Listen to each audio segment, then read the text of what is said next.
Okay, are you ready? I'm ready. I'm ready. Okay, so you said choose 10 to 15 questions. And we're done. You just put the cards on the side. Okay, all right, let's start here.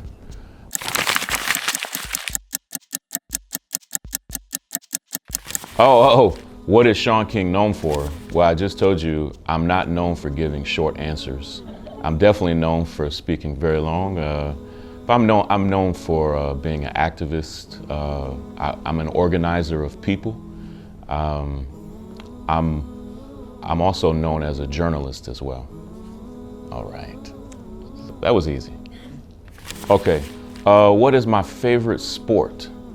I would say probably basketball, American basketball. I'm a huge fan, and the season is about to start, and so I'm excited. But I like all sports, and even during this horrible genocide that we're in, even our sisters and brothers in Gaza are still watching sports, and so for a lot of us around the world, sports is like how we escape the troubles of the world. So I love sports. How can people support my activism? You know, that used to be a much easier question to answer because it was easier to find me and support me online, but it's much harder to do that. Less than I'm wanting people to support me, I'm wanting people to find a cause that they care about deeply. It doesn't have to be Gaza, but I'm wanting people to find somebody, some oppressed group or people that they support and pour their heart and soul into it. And so less than I'm wanting people to support my activism, I'm just wanting people to be active. Oh, if I could meet anyone right now, who would it be?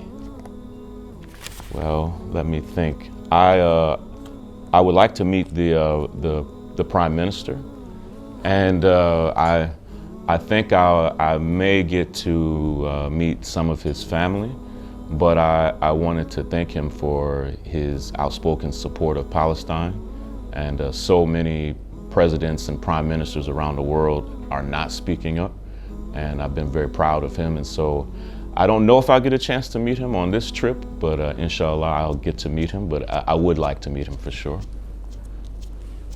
And I didn't just say that because I'm in Malaysia. I really did want to meet him.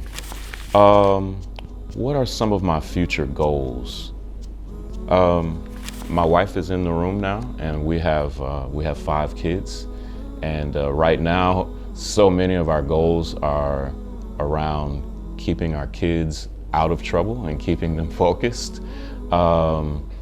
My wife and I are new Muslims, and one of our prayers, we both probably pray it every day, is that all of our kids and that all of our family would become Muslims.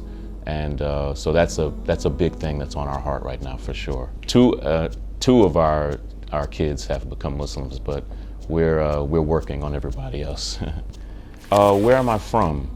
So I'm from the United States. I don't know if you use this phrase in Malaysia, but I'm from Kentucky, but it's a place that we call the country. Like I'm from a small rural town in Kentucky called Versailles, and I had a rough childhood growing up in this place, but you probably would not know me had I not grown up there. I love this. What projects am I currently working on? I'm working on something I'm very excited about. It's hard. Almost anything you can do in Gaza right now is difficult because there's a complete blockade where you can't get anything in or anyone out. But I'm wanting to have masjids from around the world adopt imams and masjids, or to take care of, to partner with masjids and imams in Gaza to give them the support.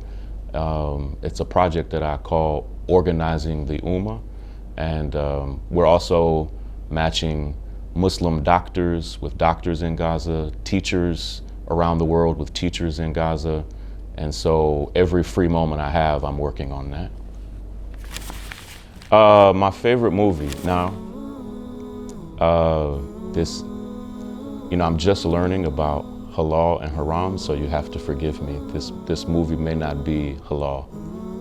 I love the movie Deadpool, and I'm pretty sure that might be haram, and so pray for me.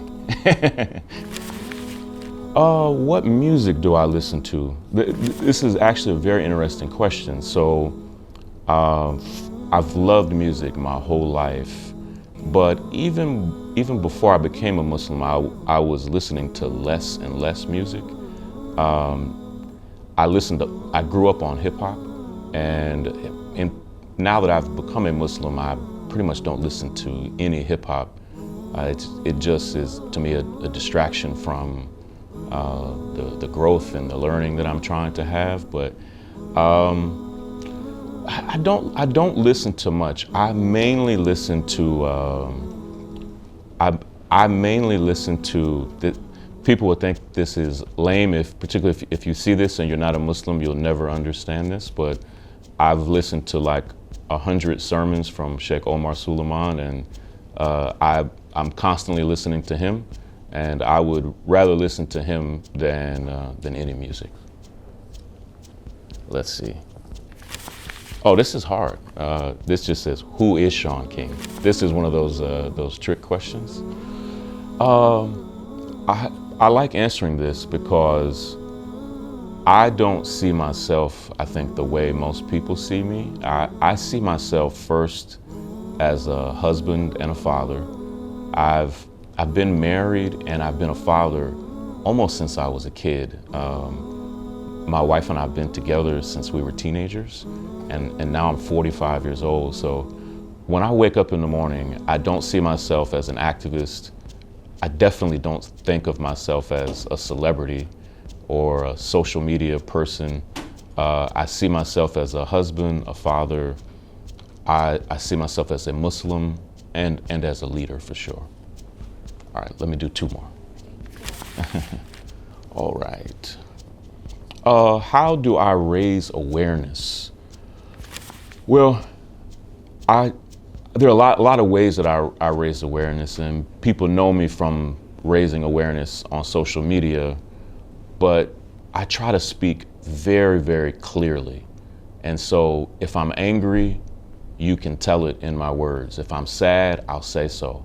If I'm frustrated, even if it's something as simple as putting emojis or anything, just to let people know how I feel about a topic. Like this morning I saw something horrible that happened in Gaza, and I shared a video of a little boy who was killed just this morning, and I was so angry and so furious. I say that when I write a caption or when I describe it or if I talk about it.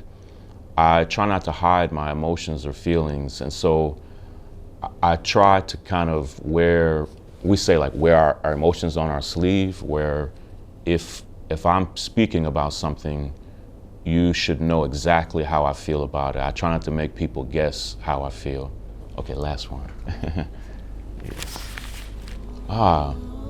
I like this. It's a great way to end. What motivates my activism?